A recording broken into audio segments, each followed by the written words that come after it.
All right, we'll kick it off. First game, Rick, West Ham and Chelsea. What are we thinking?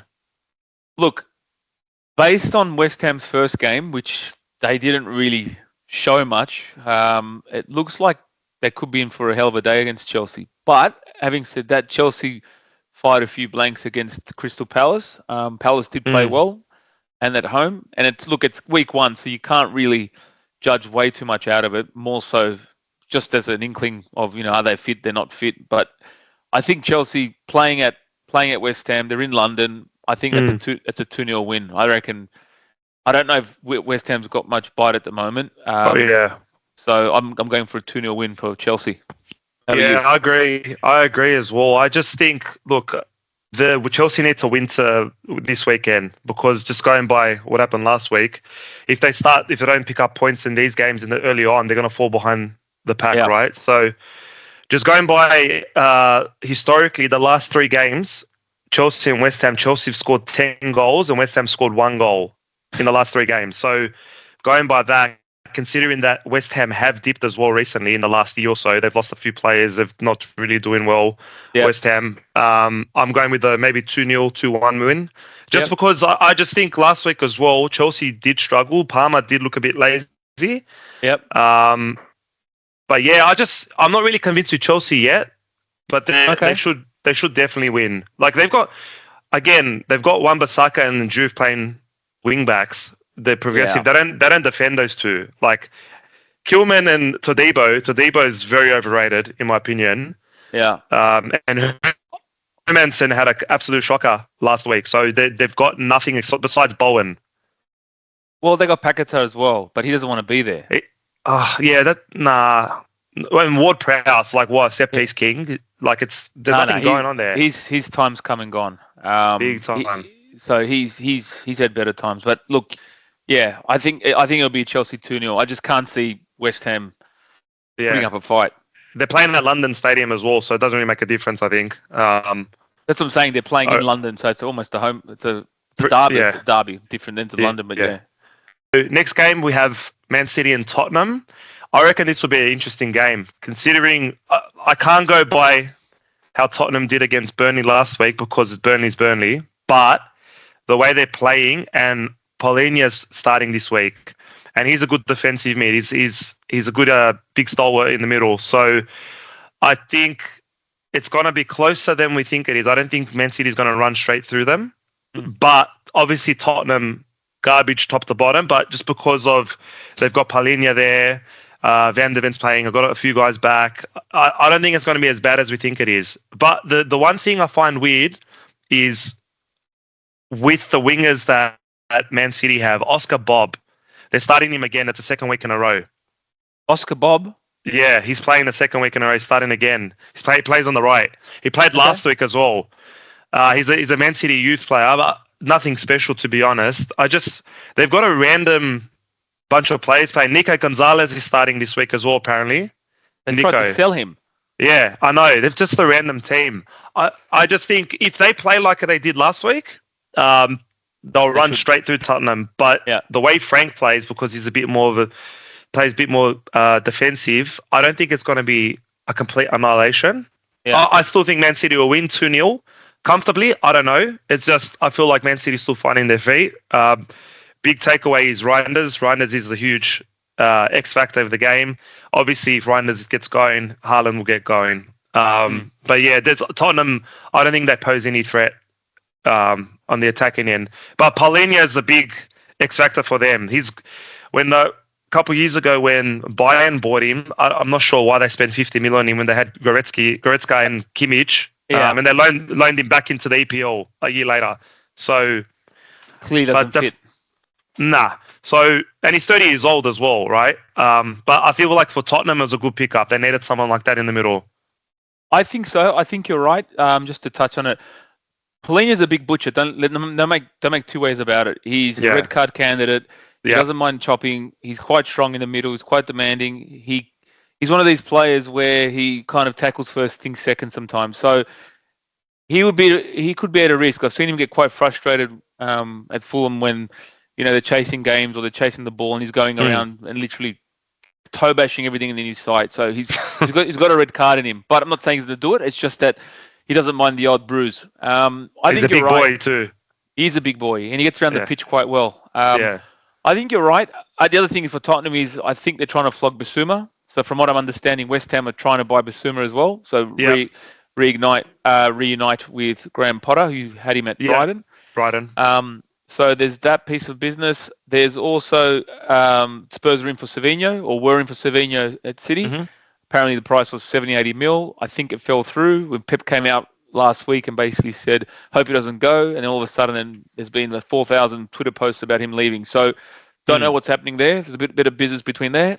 And all of a sudden, Spurs are also interested in my guy, Morgan Rogers. Are they going to get him? No, they're not going to get him. No chance. It's a bit of a, no offense, but it's kind of a step down at the moment given the circumstances. So I'm not sure why he'd leave. And I'm not sure Spurs will spend the money we want, even though it's quoted 80 mil. I don't think that's the price. That's true. How funny was it when Havertz got injured? He came straight away to us. Yeah, it was just to plug him. Just pull the trigger immediately. But I always thought he was going to Arsenal. Yeah. Which is a good pickup, but we'll talk about that later. I'll talk about the Man City game. City Tottenham. I think City will do the job. I think at home, first game at home, the way they played last week, the way they played pre-season. Yeah. Is Rodri back? When's he back? He's not. It's still questionable. He's gone probably till September, I reckon. Okay, so it's quite some time. Look, Haaland's there, Reinders, Marmoush is there. They've got more than enough firepower to sort of trouble Tottenham. Yeah.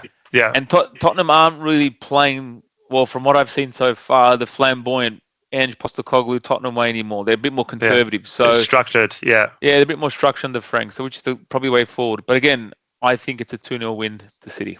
Yeah, okay. I agree as well. Historically, though, Tottenham has given City good games. In the last 10 games, they won 5. So, and that's with Ange. And on top of that, they've got Kulusevski out, Madison, Dragoshin. They've got a few guys out, but I don't think it will make much of a difference anyway. Anyways, we'll go to the next game. Bit of a cagey one, Burnley and Sunderland. Obviously, Sunderland being the better team, but just overall probably going to be a crap of a game. Just going by last week how Sunderland played, their spine's pretty decent for a newly promoted team. Yeah. Burnley, absolutely nothing. Kyle Walker's just there for a retirement pension. There's not much going on there at the back or going forward. So I reckon Sunderland 2-0. Or even a draw. At its worst, draw 1-1. You think? Yeah. I don't think Sunderland loses. I've just looked at who's playing last week. It's Diarra, one of my favourite signings of the summer, a sleeper. I like Diarra from Strasbourg. I've said it 1,000 times. Diarra, Xhaka in the middle. So there's enough nous in the middle there. Yeah. Mendavis there, who I actually also right. They got Mayenda, and I got my friend Adingra from Brighton. So there's enough there to trouble Burnley, who I'm not even familiar with who they've actually signed besides Kyle Walker. They've got Hannibal is there as well. From Man United. Yeah. Or ex-Man United. Yep. I don't know. Dubravka, that's it. Like, it's not much of a... They haven't even done much. Well, they've got Scott Parker. So he's like a championship promotion king and then EPL relegation king. So he is. I don't think... Yeah, I see it as I reckon it's a 2-0, 1-0 sort of win to Sunderland. At worst, 1-1 or 0-0. Yeah, I agree. Do you know, fun fact, do you know Ballard, the centre-back? You know he was an Arsenal junior? Was he? Yeah, he was Arsenal youth, yeah. You guys let go of everyone from the Arsenal. Or Eze, Arsenal youth. Yeah. Michael Alisi, he was the Arsenal youth as well. Yeah. They've all came through Arsenal. Anyways, we'll get to that when it comes to it. But yeah, Sunderland, I'd say 2-0 or 1-0. Oh, easy. Next game, Rick, Brentford and Aston Villa. What are we thinking?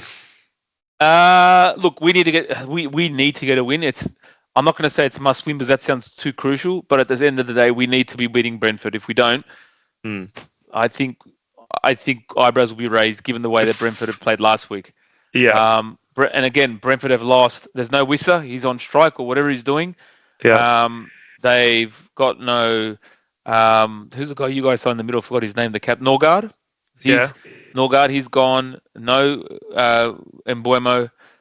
They've got Mhm. Keith Andrews now, who They've apparently only really kept Kevin Shade. There was the third best scorer last year. Kevin That's it. Shea, Nathan Collins is he's the captain now. Nathan Collins, who's ex-Wolves, has been linked away to where's he going? I saw it the other day. Everton? I can't remember, but I saw a post of him being linked away as well. Hmm. So they could lose their captain. And they were saying, and the funny thing was, they were saying Keith Andrews was more concerned about the set pieces more than the way they play, because that's his background. Is his Yeah, set piece yeah, coach. Sorry. yeah. So yeah, I look. We play okay against Brentford. Generally give us a tough game. I just hope we come out firing after last week, because last week was atrocious. So, excuse me, I'm hoping for a 2-0 win. Yeah, I'd say I'm going to go with the win as well. If you don't win, that's huge, Rick. You're going against a rookie coach, a rookie manager, his second game in charge of any club whatsoever. Yep. Where was he looking at? He was at MK Dons before. He was a set piece coach and No, at Brentford. He was and at set piece Brentford. coach. No, he was No, at Brentford. before that, Ireland, wasn't it? He was part of the Probably. Ireland setup. He probably. Yeah. Yeah, he I don't- was the under 20. Yeah, under 21s team, and then he was part of Sheffield United up under Chris Wilder. So he hasn't really had much experience at all. So you're going up against a rookie coach essentially, who is also depleted, lost the two best attacking options. They still got Kevin Shade, but there's a winger. There's nothing special there. I think you guys comfortably win. If you don't win, you fall behind the pack, and that's diabolical for you guys. You can't lose to this team. Well, I'm looking at our next 5 or 6 games. We've got Brentford, Palace at home, which is we can't beat, but maybe this time because Eze's not there. Everton away, Sunderland, Fulham, Burnley. So there's 4 or 5 games that we should be very competitive in. Yeah. Then right after that it's a cracker. Tottenham, Man City, Liverpool, Bournemouth, all in a row. So we go from need to get some points to that's going to be a tough run. So yeah, we got to start winning. We got to start winning. That definitely. Yeah, and they've got no attacking options. They've got Thiago. He done his knee last year. His first season last year. Their striker, Brentford striker. Yep. He don't rate him at all. He was the most expensive player bought from Belgium Super League. Yep. He was, I think it was like 35 mil, but he's done nothing. He was injured, and then this year, I don't know, nothing special as well. I just don't think they've got it. I think your call 2 weeks ago is probably going to be spot on. Brentford's going to be fighting for relegation, fighting to stay up. Well, I couldn't decide whether, and this is where Chuck laughed at me a little bit, but looking at Sunderland now, they look a lot better than West Ham and Brentford. I just wasn't sure between West Ham and Brentford, but I'm more sure about Brentford, that's for sure, than West Ham.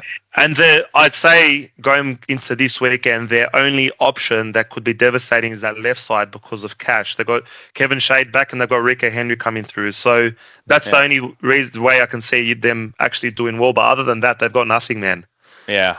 And Bournemouth and Wolves, what are we thinking about that one? Oh, wow. And that's at Bournemouth, isn't it? Yeah. Wolves will surprise you, especially they hold on to Strand Larsen, because from what I've been reading, that they don't want to sell him because they're just too late in the market to buy something else and start again. Yeah. But at the same time, Wolves have pulled out some results, and I'm pretty sure Wolves have picked up points against Bournemouth last year, the year before. I know they've got some results here and there against them, but I think it's weird because Bournemouth haven't got a back line. Well, they do, but it's it's the decapitated basically, no keeper, different keeper. They got is it Kelleher? What's his name? The guy from. What are you talking about? Bournemouth? Yeah. Oh no, they got Petrovic. George Petrovic. Yeah, they signed him. They got Semenyo. They still got Justin Kluivert. They got. He's out by the way, or questionable. So yeah. What's the Nielsen? What's his name? The striker. Evan Nielsen, that's his name. Yeah. So he's playing. So they do have some pieces still, but that back line has been severely decimated. So yeah, I reckon it could be 1-1. It could be because they both played well in the game 1 of the season. Even though Wolves got pumped, they just couldn't finish. That was the problem. And Bournemouth pushed Liverpool, so they both had really tough games, essentially versus the top 2, top 3 sides. Yeah. So it's gonna be an interesting game. It's looking like Kluivert's out, but I think if we go line by line, they're pretty. Aside from Semenyo, he's the standout there, but the Wolves look pretty decent. Yeah, I'd say I'm going to go safe as well. Probably 1-1, Yeah. a draw. Nothing too much in there. Yeah. Next game, Arsenal Leeds. This is definitely, we need to win this. You can't lose that. Well, you're at home. Yeah. You got Eze coming, so a bit of a spring in the step there because you've signed someone. He should be starting, I reckon, moving forward. Yeah. I think personally, I watched Leeds against Everton. Leeds, mate, they had like 20 shots. They actually they did really well against Everton. They pushed them, yeah. They're at Ellen Road. That's a tough ground to play in. Daniel Farke's been in EPL before. He knows how to play, but at the same time, he's been relegated a few times. So again, he's one of these up-down managers. But I still think you guys should be winning 2-3-0 comfortably. Yeah, easily. Yeah. I agree. Yeah. Their midfield was pretty surprising last week, Leeds against Everton. They, like you said, 21 shots to like 7, whatever it is. So they did do well, but this is the games that we need to win if we're going to be in contention to win the title. You can't drop these games, especially at home. Well, Leeds got lucky too. They got a lucky pen, to be honest with you. Yeah, that's true. Tarkowski's arm. Yeah. Aside from like the Havertz being out for a while now, Ben White's questionable. We have pretty much a full team. So this is the time where Gyökeres can actually pick up a bit of form against these lesser teams. I'd say like 2-0, 3-0 easily. It should be. Hopefully not from a set piece, and I hope it's from an open play for once. But yeah, I just can't see Leeds winning this. And it's if we drop points now, even if it's a draw, it's a loss at the end of the day because you can't at the start. Where the problem is when we drop points at the start, then we have a bit of catch up. Usually we start all right, and then we come first for like the first 6 weeks.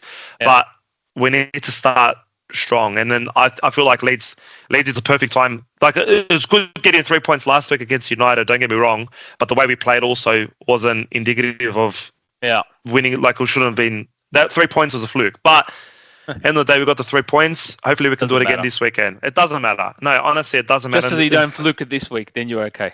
Yeah, especially against Leeds. And some of the shit that's come out against Arsenal this whole week, Gyökeres has been unfair, and picking on him. It's week 1, man. Like, you can't expect him to do well straight away. Not everyone does well straight away. Suarez didn't do well straight away when he started at Liverpool. It was the second season after he scored 30 goals. So, not that he's going to become Suarez, I highly doubt it. But in saying that, it's still very early, and then just got to give these guys time. You know how fickle the league is, Jay. Gyökeres might get a hat trick next week, and all of a sudden he's the world's best striker. So I'm not too worried. Nah, of course. Yeah, so I'm expecting a big win there. Moving over to Everton and Brighton. Look, I picked Everton to do well this year, but also Brighton's also a strong team going forward. Yeah. It's a hard one. I think this will be closer than what we think. I feel like the back line of Everton is not that great. I don't rate Mikalenko. Tarkowski's getting up in age. Like, I don't know. I feel like I prefer the Brighton team, how they push and how they play. I feel like their midfield's better. They've got better attacking options, Mitoma and Minte as well. So I'd say Brighton will win 2-0 here. At a Goodison, the new stadium.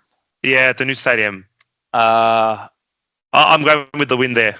I don't see that. But however, if they go back-to-back losses, that's huge for Everton, considering how much they've spent the last 12 months. I see them beating. Brighton at home. I know. You reckon? Yeah. Well, look. It's a new stadium. They'll be pumped up. I don't think David Moyes will let them get away with the performance they did against Leeds. I think at home he'd kind of have them prepared. And the thing with Brighton is they huff and they puff, but they don't blow the house down. So I know they've got a bit about them. I know the way what's his name, Herzler. Is it Herzler? What's his name? The coach, the young guy. I know the way he likes to, but he's quite dynamic. He loves his in-game management. He's quite smart. But again, Brighton's always the same. You push forward. You commit too many men forward, and that guy at the back, what's his name? The Dutch centre back. I forgot his name. The blonde guy. For who? Brighton. The blonde guy. Van Heck. Yeah, Van Heck. He's always I've seen so many clips of him 1-on-1 with people, 2-on-1 with people, and it's they're coming on him, not the other way around. So yeah, I reckon Everton will beat them 2-0. 2-0 comfortably. Not comfortably, but I think they'll beat them 2-0. You're right in saying the emotional lift they have with the new stadium. I think that does play a part. Yeah. I do think Brighton has the better attacking options. That's the only reason why I'd give him the edge. But you're right, the hostile crowd as well. First game at the new stadium will be a big part. It will be close. It will be close. I don't think it will be a complete wipeout. When they got the whistle, that Everton whistle at the start. That kind of. I'm sure they'll rev them up. This game, Palace and Forest. That I think that's a very interesting game. How Palace will be with Eze. Yeah, no Eze. Forest have signed McAtee, Hutchinson, Diego Douglas Luiz, and they've got that other French winger. I don't know. He's got a truckload of goals in League One, and he's quite electric. Yeah. But having said that, Forest's midfield is starting to take shape with Elliot Anderson, Douglas Luiz, Morgan Gibbs-White. I think that's pretty strong with Milenkovic and Morello behind him. Chris Wood up top, who's in the form of his life, scoring 2 goals, sitting early 30s, and the guy's just getting from strength to strength. I think they'll beat Palace. You reckon they'll beat Palace? Big scoreline or? No. I think no. They're playing at home, Palace as well. I know, but Forest are just for some reason scrape out these random wins. And they're not big wins. They're like 1-0. It's hidden like, Wood's toenail. It's gone in, or it's touched the side of his ear, and it's ricocheted or something. Like they'll get a goal somehow. Like they'll just They absorb pressure, counter attack, boom. You're gone through. You're through on goal. So Hutchinson, Gibbs-White, Hudson-Odoi, Wood. I think they got a lot. Yeah, they're actually pretty solid. But I'm just looking at Palace now. Just aside from Eze is a huge loss. Obviously, that's the main player. Yeah, they still got a decent midfield. Mateta's a good goal scorer. He's consistently year on year scored 15, 16 goals. But in saying that, there's no Eze anymore. There's no Michael Olise anymore. They've lost a few players now. I don't think Sarr is good enough to cover those holes. He was essentially there they brought him in to cover Olise, and now obviously Eze, I don't think he's there going to be as good as them, because Eze was an 8 and 8, 10 and 10 guy. Like you can't. It's very hard to replace, especially for a team that's upper mid table. Yes, and they've lost big players. So I'm going to call Forest as well. Probably 1-0, I reckon. Yeah. I agree. Palace is very good at home. That's the only difference. They are, but I just don't know what's going to happen post Eze. I don't know if they're going to come out firing or they're going to be upset he's gone. Fulham and United, jeez, that's a Craven Cottage, eh? Yeah. That might be a bit of a hard game for United. Fulham at Craven Cottage isn't an easy game. Trust me. No, they're well coached. They didn't lose any players in the window. Yeah, they're pretty much the same team. But United's front three, you know what? They're very hard to handle. So you're up against a lot of firepower. Yeah. To be honest, I reckon Fulham will win. You reckon? Yeah, I think Fulham at home are well structured. They can. They can pass through the lines. They like to play through the feet, and I just think once you bypass the front three of United, with, especially with Bruno, beyond that, I don't know. I get a bit worried about United at the moment. But you know what? Like I said, I'm thinking a 1-0 win for Fulham. Yeah. But I wouldn't be surprised if it's like a 3-2 or 2-2. Because I think United have goals in them. I just don't think they can defend. Yeah. Okay. So you're saying Fulham to win. Yeah. The only thing I'd say about Fulham is they are a bit shaky at the back. Yeah. And considering United now have that front three that they've just signed and how they played against essentially the best defensive team in the comp, I'm going with a win for United. I think from memory, looking at it, United have beaten Fulham. They beat them twice last year.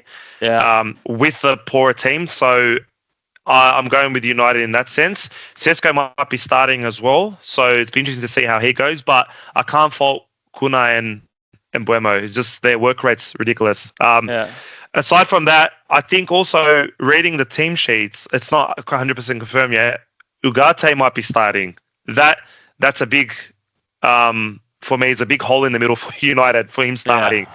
I don't even know why they still have him, to be honest. It's good to have him. But I'm happy. Oh, it's better for us, 100%. Oh, yeah. I just think, I think United's got enough to just going by how they played last week. I don't think it's a deterrent of how that loss will. I don't think that loss last week would have killed them off, considering it's first game, newish team. I'm going with the United win. Yeah. Okay. Fair enough. Yeah. Chuck's team, Newcastle and Liverpool. Very interesting game.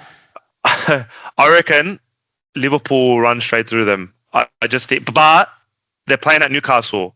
Yeah. That's just going by how they. So you guys had a man down last week. Newcastle couldn't capitalize on that. Insane. Liverpool's back line's not terrible, but it's very average. Yeah. But their front line, I don't know who's stopping. Like Trippier's starting, right? Yeah. Well, maybe Livramento and Hall, maybe Hall's. I don't know. Yeah. So what is Salah's gonna? I think what's Trippier? Sorry, he's right. He's at the right back. Yeah, but he's on the right back. So Livramento will be on the left. Yeah. Livramento. Okay, so Livramento against Salah. Look, it's a decent matchup. I don't know. I just think for me, Liverpool have obviously a lot more firepower. Newcastle, disheartening what's happened again with the Isak posting all these soliloquies or whatever you want to call it, all these issues they has with the club. It doesn't want to play again. I think it's kind of set the tone of how Newcastle's going to be for the next couple of months, if not the whole season. So for me, Liverpool, going by how Newcastle played last week, they did play okay. However, they versed 10 men for half an hour and they didn't do anything. Yeah. Liverpool, I feel like will win about 2-0, 2 to 3-0. Yeah. Because when Newcastle get dominated, they lose like 5-0, 5-6-0. When it's a good game, close game, there's not much in terms of scoreline. But I think Liverpool will give it to them. They'd have to. Yeah, look, I don't know. I'm torn because they're at home. The crowd will be fired up because of the Isaac derby, because that's what it is. It's a derby for Isaac at the moment. You got Eddie Howe saying he wants to keep him.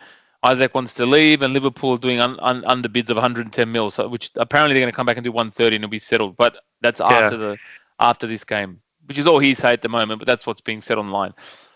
I think they go into this game starting Ramsey.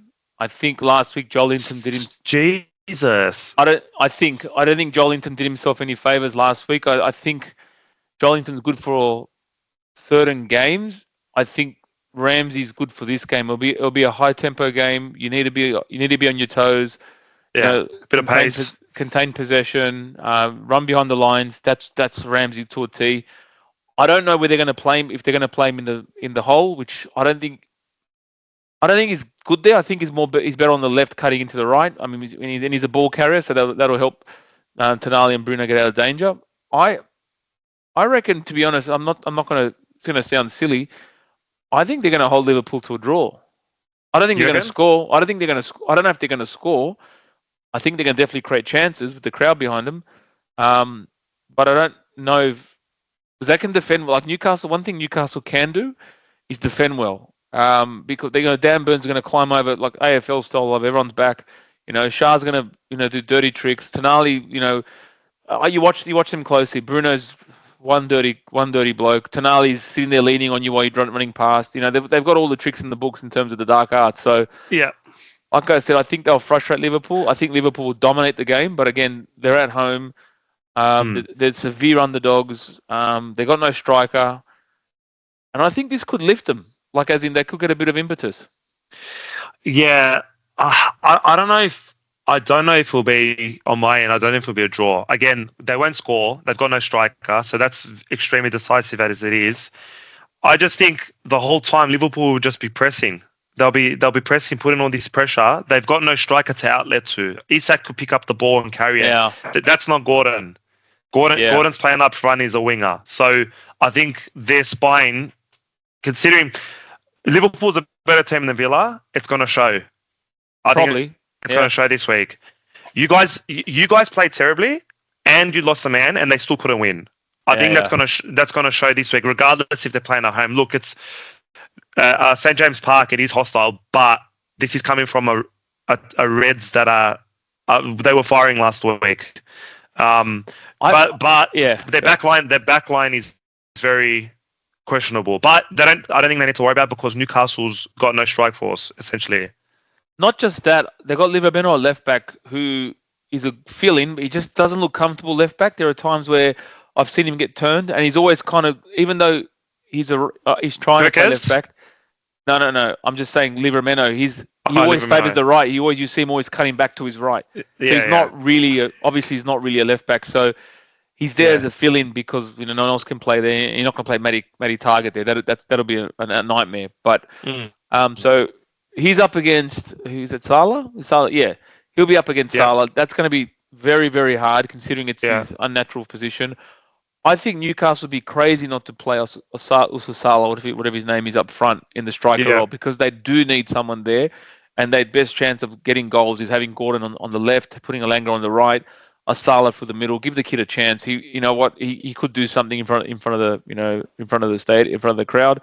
Put Ramsey behind him. The usual, Tonali, Bruno. They'll probably play Shah, Burns, on the right, Trippier, left, Livermeno. That's Newcastle to a T. Like I said, I'm more so concerned about Livermeno on the left going up against Salah, and with also Salah, I can't pronounce him, or Salah or whatever his name is. Yeah. Him start. I think he should start at least to give it a try. He needs some minutes. At least have a striker there. Yeah, you need something, but I think Gordon will be starting. Historically, don't quote me on this. I think Livramento has done okay against Salah. He's done okay against a lot of decent right wingers. No, on the right. He's on the left today. Yeah, where do you think Salah plays on the right? No, but so every time Salah's a right wing. No, I know. I'm not sure how he's done against Salah. Maybe he has, but generally speaking, when I've watched Livermeno on the left, like last week against us, there were a couple of moments where I was like, you know what, McGinn hitting 30. I wasn't sure if Livermeno was comfortable with the physicality. So I don't know. Like I said, but again, McGinn's not a right wing. He's not. Either. No, definitely not. It was a makeshift right wing versus a makeshift left back. And he actually he put him on his little slippery slopes at one point. He got around him I remember there was one highlight with McGinn last week. That's the only highlight. Yeah, the only highlight of the whole game, besides the red card. But look, I'm going to back the Toon faithful pushing him over the edge and getting him a draw. Jeez, okay. Yeah. I'm sure Chuck will be happy with that for once. Top mate. Top mate. That's the last game. No, let's talk transfers. I think there's a lot happening at the moment. Well, you guys signed Eze, which is massive, 67 odd mil. Yeah. You pipped Tottenham right then, which is great because no one likes Tottenham besides Tottenham. Yep. It works out well for us. We need that because. Sorry to cut you off there. You've got Martinelli who's playing poor. Then you've got Eze. Look, Eze doesn't have the pace as Martinelli has, but he's 10 times better on the ball and he can finish and he's got a bit of creativity behind him. What I was saying today, I'd like to see him play attacking mid. However, we can't because you can't drop your captain. That's the only thing. So whether, God forbid, I don't want Odegaard to get injured, but if he does get injured, it'll be very interesting to see how Eze plays there. I think he will link up the team better than Odegaard. I think Odegaard's been very complacent the last 2 years. Yeah.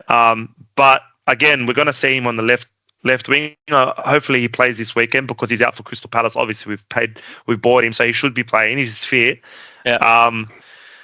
But yeah, it'd be interesting to see, and I'd like to see him come on against Leeds, kind of a team that's doesn't really have much going on at the back line there. So it'd be a good start for him.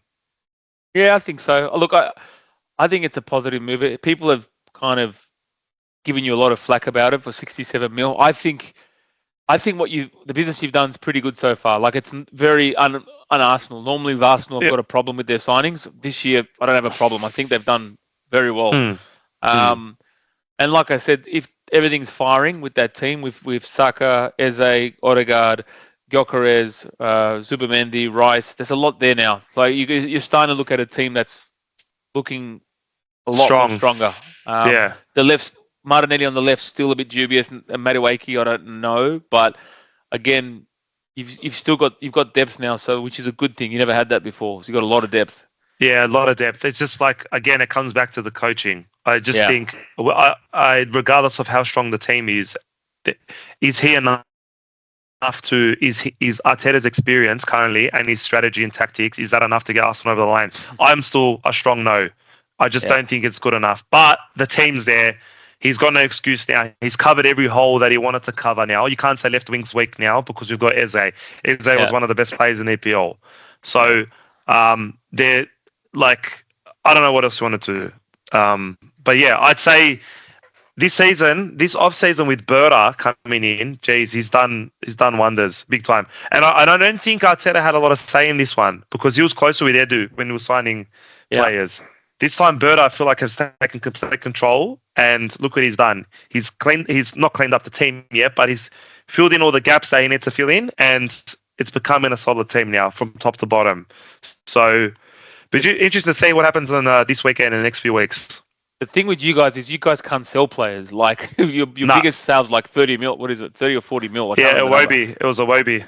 Yeah, that's so Iwobi poor. And Emil Smith Rowe. Yeah, that's like not good at all. When everyone else like we've had 100 mil signing and once off, but we've had but that's a once off, man. You can't like. Yeah, I understand, but that's. But you've had players that you could have flogged and you didn't. But anyways, that doesn't matter. And you also got Trossard. I forgot about him. I like him, little nifty winger or wherever. I can't remember where he plays across the front three. Yeah. I'd rather have him at the moment than Martinelli. At least he can finish and he's got a bit of oomph behind him. But Martinelli's got youth on his side. He's like 23, 24. So I wish we turfed Martinelli when Bayern came knocking. We should have just sold him off for 50, 60 mil. Honestly, you can't. Late. It's way too late. So in saying that, look, I still, like I said, I don't think we're going to win the comp with Arteta. If we do, fuck, props to him. I think you'll come. I don't know. It's looking pretty. It's looking pretty good, but I'm not sure if long throw-ins are going to cut it with a team like this. So you can't play like Stoke. Like, what is this? I don't know. It's a joke. That's what we resorted to. But yeah, I think it's good. It's done before. So like, Isak's dominating the headlines again. He's come out with his post of I was lied to, I was misled, all that sort of stuff. Others are denying it. Newcastle's come back with a firm stance. Look, either way, it's not the greatest look for them or him. Nah. Someone's going to have egg on their face. Probably more so him, because I don't know if they're going to sell him. But having said that, there's rumours now of 130 mil bids happening after the game, which is good. You'll take that at the moment, given the circumstances. Right, take it straight away, of course. So, and the problem with that is. I mean, Newcastle has to move for a striker. Otherwise, I don't think they're not going to sell him without a striker. So I'm assuming they're going to but he might not play. But what if he doesn't play for the rest of the season? They might as well go not have a striker, But at least they get 130 mil in the bank. That's my thinking. Like, as in, the problem they got is if they're going to keep him, he might sit out the whole season and you're screwed, right? So you got no striker at all. So you're going to be stuck with the Salah up front. You're going to get murdered. Yeah. So. I think what will happen is by tomorrow or at least game day or post game day, I reckon they'll actually buy. I'm thinking Jackson, because he's out of the ones that are available. He looks like they're likely to go. Chelsea are pushing him out the door. I reckon they'll probably get him for 50 odd mil, which is not a bad buy given the circumstances. And I think they'll run with Jackson, and then. I just don't know if they're gonna if that's enough to sell Isaac, to have just Jackson as a striker. Oh my God, I don't know. I don't think it's enough. It's a big drop off. Jeez, you're dropping off potentially close to 30 goal season striker in all competitions to a guy that barely scores 10. He fumbles the ball. He can't dribble properly. I don't know. Like, they should have. The problem is they waited too long when Mbeumo left. Brentford, they should have picked up. They should have pounced on Wissa then, because, like you said, they would have known this months ago. It hasn't been in the last 4 or 5 weeks. This has been going on for a while, and he was rumored with us last year to come over. So it's been going on. It hasn't. It's not just happened yesterday. this is where the Newcastle the proactiveness is where they're lacking. Yeah. So what's happening with Wissa at the moment? He doesn't want to play, but he can't even leave either. They're holding on to him too, you know. It's a mess. So 60 mil for him, 60 mil for Strand Larson. Everyone's worth 60 mil. Even if you got 5 goals, it's still worth 60. But the thing with the problem with Wissa is his age. Like if he wasn't 29 and he was doing 19 goals and he was 25, this bloke would be going for 80, 90. Trust me, because he showed last year he can score. The minute Ivan Toney left, he picked up the slack halfway through the year, I think it was. He scored 12 goals. So he's got goals in him. It was basically him and Buemo. Between them, they scored pretty much everything with minimal service. So he can score from nothing. And I don't think he got any pens either. So he's basically on the same amount of goals as Isaac without pens. So Isaac got 4 goals, 4 pens, 23. This guy got 19-0. So he's got an eye for goal. He works hard. I think if you can get this guy for 45 mil, like this is what I'm saying to Chuck, if you can get this guy for 45 mil, maybe 50, you need goals now. You don't have time to wait for goals. You need goals now because if they risk it all and they sign Jackson, I think Jackson will get less goals than Wissa, right? Yeah. And if he gets less goals than Wissa, that means no Champions League for next season, which also means a domino effect of these blokes losing some other players because if they're not in Champions League, some of these guys won't stay. But having said that, they will have, if they sell Isaac, they will have a pretty big kitty. So maybe in January they'll go again. I don't know. Yep. And by that stage, they'll probably have a CEO and a football director with a bit more of a strategy. And then come January, they'll do what we did and sign a couple of big names to sort of get him over the line over the end of the year. So they could do that. But yeah, I've got something to say about Wissa as well. What's that? If they sign Wissa, he's gone for a month because AFCON in December and January. Yeah. Oh, yeah. That's 4 or 5 games. So they've got to cover that too. So if they're spending all this money on Wissa, because he plays for Congo, right? Yeah. So if he's out for a month, because it does go for a month, and they're not going to be back, how they need to sign another striker to cover. That's another 4 or 5 games. Because you've got Christmas Day, then you've got the day after New Year's Day, Boxing Day games as well. So you've got all these games playing. There's literally 4 or 5 games in that period. How they won't have a striker regardless. That's a good chunk of the season. And Champions League starts in 2 months. Yeah. Just before that. So they're kind of in a bit of a pickle. If they go with Wissa, I understand he will give you all these goals, but he also won't play 38 games. He'll probably be playing 32, 33 games. And those games are pivotal, especially when you want to come back to play Champions League again. They might not be able to because they don't have a striker there. So Jackson as well. I can't remember. Oh, sorry, Senegal. Yeah. Yeah. Did Senegal? Yeah, so Senegal did qualify as well. That's another player that won't be playing that month too. So they're both linked with African players. They're big losses. I've just seen online now. They're now chasing actively Newcastle, Jorgen Strand Larson, but Wolves do not want to sell Wissa and Alexander Sorloth from Atletico Madrid. Sorloth had a falling out with Simeone, so he's on the market now. So and he's not bad. He can score. But again, are these Newcastle's first choices? Obviously not. So they've got to make do with what's available at the moment. So the hands forced. Yeah. Yeah, it's very hard. Very, very hard. I think. Let me read you their schedule. Sorry, just to bring up AFCON again because it does matter. The 2 main links are Jackson and Wissa. So on the 20th of December, so day before AFCON starts, they got Chelsea. 7 days later, they've got United, then Burnley on the 30th. So they've got 3 games in 10 days. Yeah. Right? So if we go in January, they've got Palace Jan 3rd, 7th of January Leeds United, 17th is the Wolves, and you've got Villa on the 24th when they're back. I think they're back end of January. So that's 7 games, 3 pretty difficult games considering Villa, even Wolves are difficult, Palace, and you've got United and Chelsea. 5 games, that are around the same sort of pack of where Newcastle is at the moment. So this season doesn't look good for them. And I hope Chucky watches this and reads and listens to that too, because that's another thing to look at. The 2 main links are going to play AFCON this year. Yeah, I didn't know. I forgot about that completely. Yeah. We're linked to Jackson as well, mind you, but our main striker is not African. You got Watkins. Yeah. Yeah, so we can do without him if he goes. But yeah, I don't know. Like they're in such a pickle because like I said, I'm just reading now. Strand Larsen, they don't want to let him go, and it's basically between pay 60 mil for Wissa or pay 50 something for Jackson. Both Africans. Sorloth has just come through. He's been kicked out of Atletico Madrid. I don't know. I it is such a hard predicament. Yeah, it is. Best of luck to them because they're the ones that everyone was complaining about when Piff came aboard, and look what's happened now. Nothing. They've gone the complete opposite way. So, go for it. All right, guys. Thank you for listening. Please like and subscribe to this channel. We're also on Instagram, Spotify. Yeah. What else are we on, Rick? We're on X. Yeah. Yep. So please like and YouTube. subscribe, and we'll catch you next time. Cheers. Bye. Yeah.